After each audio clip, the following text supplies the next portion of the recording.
Hello once again, I'm Don Jackson. It was Vincent van Gogh who said, "Black in the shadow, white in the sun, colors that indeed have something to say for themselves." Paul Gauguin in his journal wrote, "Linen and flesh can only be painted by one who knows the secret of the art." Who tells you that flesh is light vermilion and that linen has gray shadows? Place a white cloth by the side of a cabbage or a bunch of roses and see if it will be tinged with gray. It is the eye of ignorance that assigns a fixed and unchangeable color to every object. The words of Paul Gauguin in his journal. I'll bet you never thought my palette was so rich with pigments, ready to be mixed together. You'll notice there are a whole range of vibrant colors, as well as a softer array of hues for what I have planned to apply to this large canvas called the heartbeat of the Internet.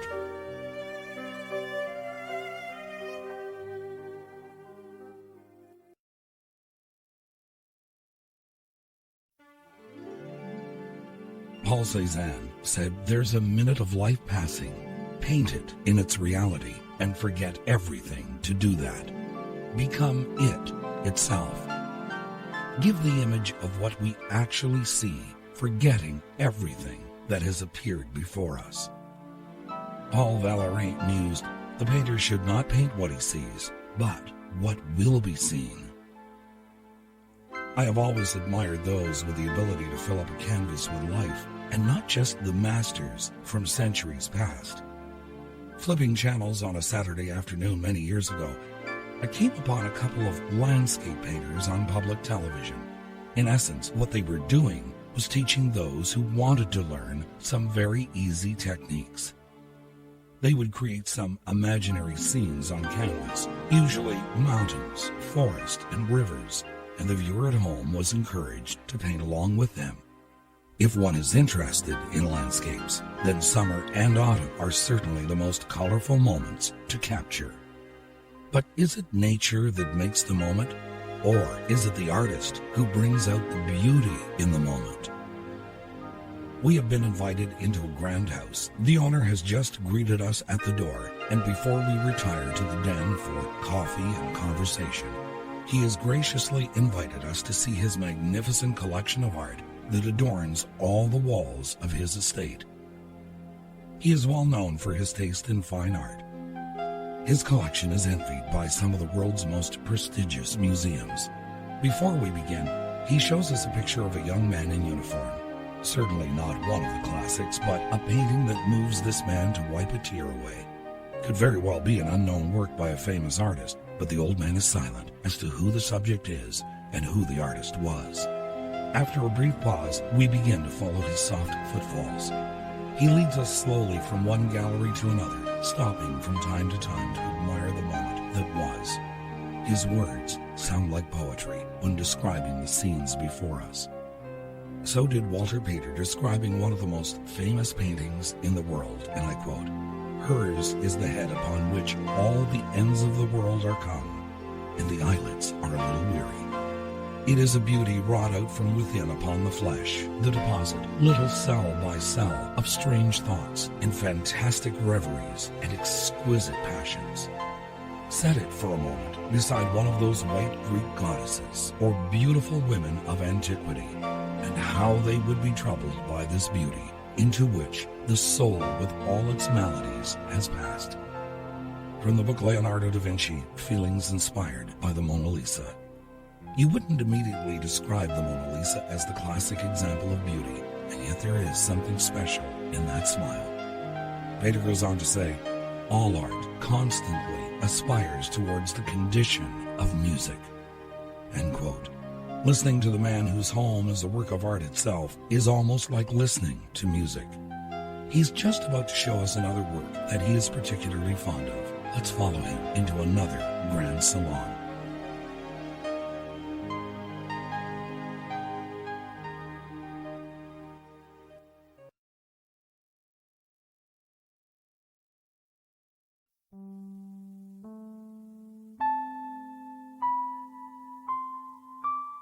All these splashes of color in this program, in words, and of course, in the music videos.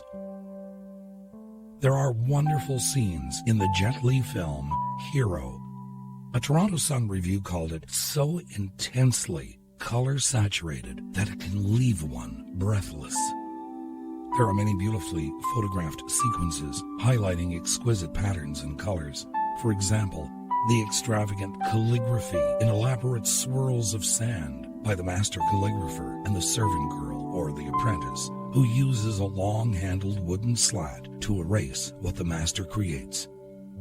Or the scene where the artist grabs an arrow in flight, breaks off the end, and uses it to draw in the sand. Even one of the final scenes in the film where the master calligrapher uses the vast desert sands as his background to write two words, "Our land." It gives me pause to consider that the world itself can be used as a canvas. But we're on a tour of some of the world's most magnificent artwork in the home of a very wealthy but elderly man.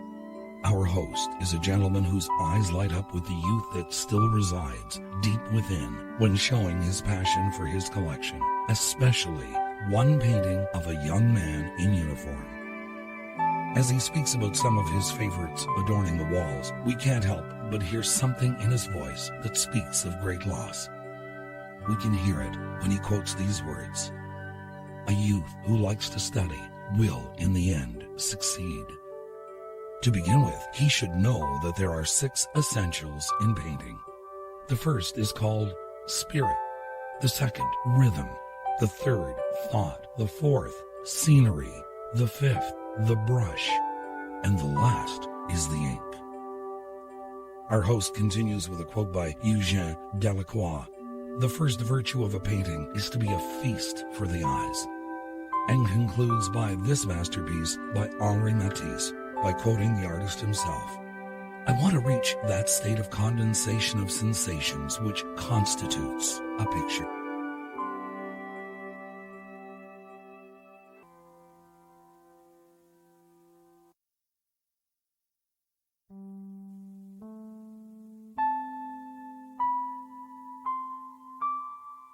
The great artist Marc Chagall, quoted by Ernest Hohauser in the Saturday Evening Post, said, "When I am finishing a picture, I hold some God-made object up to it, a flower, the branch of a tree, or my hand as a final test.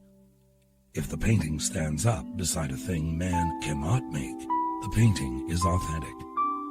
If there's a clash between the two, it's bad art." One of my sources says the art of painting is as old as mankind. In caves where early man lived many thousands of years ago, there have been discovered paintings of animals as lifelike as any that have been done in the whole history of art. These were made by the people of the old Stone Age of Europe. Perhaps they thought there was some sort of magic in picturing the animals they used for food and clothing, that by doing so they would be lucky in the hunt. Painting is the oldest as well as the most widespread of all the arts. End quote. Is there some kind of magic to a work of art? I think there is. You walk into the Louvre in Paris and see the Mona Lisa hanging protected from damage and theft, and wonder at how such a small painting could have such a profound effect on the world. On visits to museums in the past, I've seen people sitting on small benches staring up at paintings that date back hundreds of years. The visitor seems to be lost in thought, maybe on another plane, as he follows the lines and looks at the colors the master used. Mary E. Potter and the Berkshire Eagle wrote, "An emotional residue is left behind from any fine work of art. We read a wonderful novel, and the characters are alive in our minds days and weeks later. What the characters have done and said lives in us, telling us something about ourselves. We stand in front of a powerful painting or watch the accomplished musician be dazzled, as if the artist had turned a spotlight on some aspect of life we had never really examined. And once the museum doors close, the book covers are shut, the music stops. The spotlight remains, allowing us to see in new ways, to get behind the artist's mental eye, ear, or hand."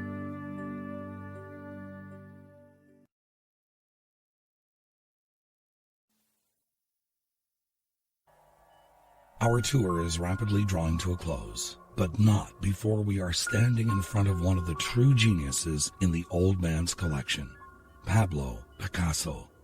The great artist himself said, "When I was a child, my mother said to me, 'If you become a soldier, you will be a general.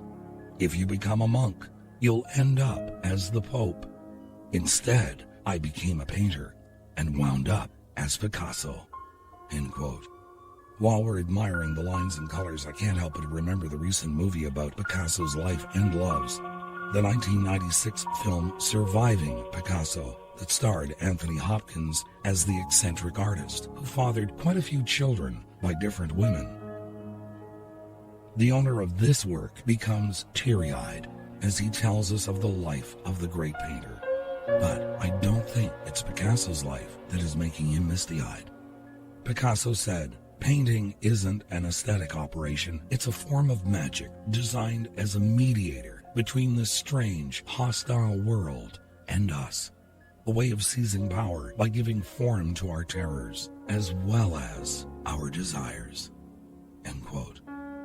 While we were looking at the painting, our host returned to the first canvas, a lone soldier in uniform.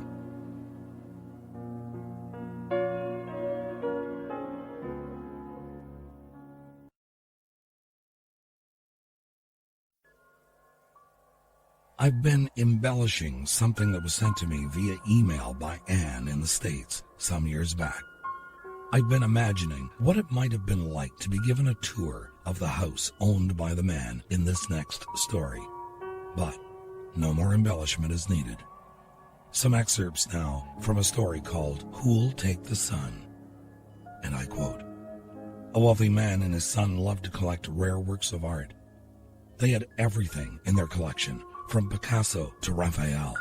They would often sit together and admire the great works of art.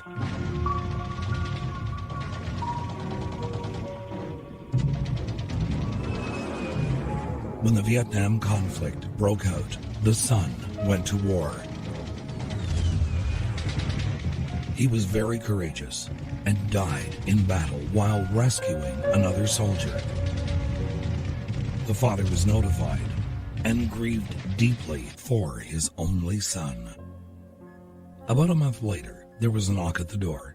A young man stood at the door with a large package in his hands. He said, 'Sir, you don't know me, but I am the soldier for whom your son gave his life. He saved many lives that day, and he was carrying me to safety when a bullet struck him in the heart, and he died instantly. He often talked about you and your love for art.' The young man held out his package. 'I know this isn't much. I'm really not a great artist, but I think your son would have wanted you to have this.' The father opened the package. It was a portrait of his son, painted by the young man. He stared in awe at the way the soldier had captured the personality of his son. The father was so drawn to the eyes that his own welled up with tears. He thanked the young man and offered to pay him for the picture. 'Oh, no, sir. I could never repay what your son did for me. It's a gift.' The father hung the portrait over his mantel. Every time visitors came to his home, he took them to see the portrait of his son before he showed them any of the other great works he had collected. The story does not end there. The conclusion is next.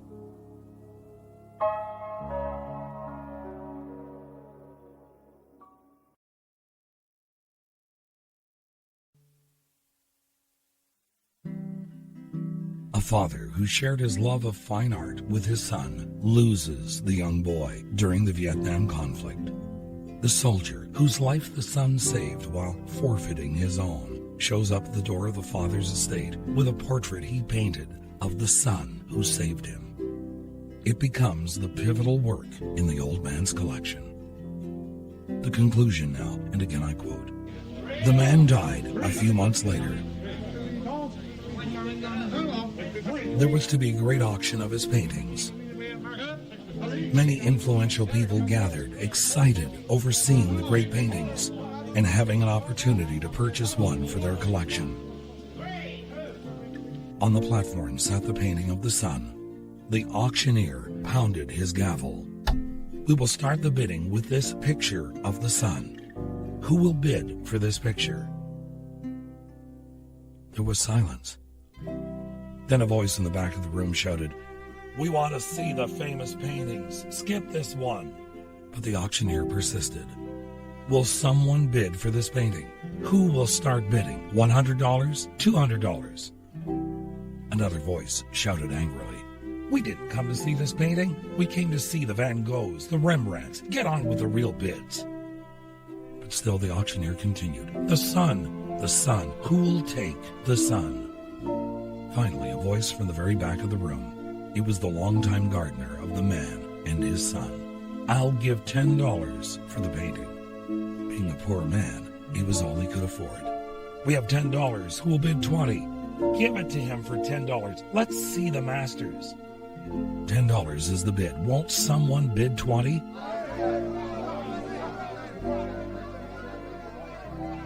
The crowd was becoming angry. They didn't want the picture of the sun. They wanted the more wealthy investments for their collections. The auctioneer pounded the gavel, going once, twice. "Sold for $10. The man sitting on the second row shouted, "Now, let's get on with the collection." The auctioneer laid down his gavel. "I'm sorry, the auction is over." "What about the paintings?" "I am sorry. When I was called to conduct this auction, I was told of a secret stipulation in the will. I was not allowed to reveal that stipulation until this time. Only the painting of the sun would be auctioned. Whoever bought that painting would inherit the entire estate, including the paintings. The man who took the sun gets everything." End quote. It was Tolstoy who said, "Art is a human activity, having for its purpose the transmission to others of the highest and best feelings to which men have ever risen."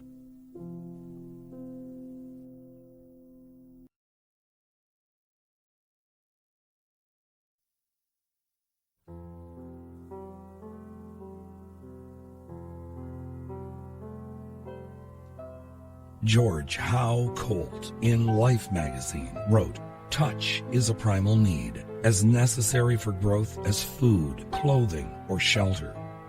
From the nuzzles and caresses between mother and child that form the foundation of the self, to the holding of hands between a son and his dying father that allows a final letting go, touch is our most intimate and powerful form of communication." Michelangelo knew this when he painted God extending his hand towards Adam on the Sistine Chapel ceiling. He chose touch to depict the gift of life. Finally, it was Kipling who wrote, "When Earth's last picture is painted and the tubes are twisted and dried, when the oldest colors have faded and the youngest critic has died, we shall rest, and faith we shall need it, lie down for an eon or two, till the master of all good workmen shall put us to work anew." Good night, sweet dreams. I'm Don Jackson.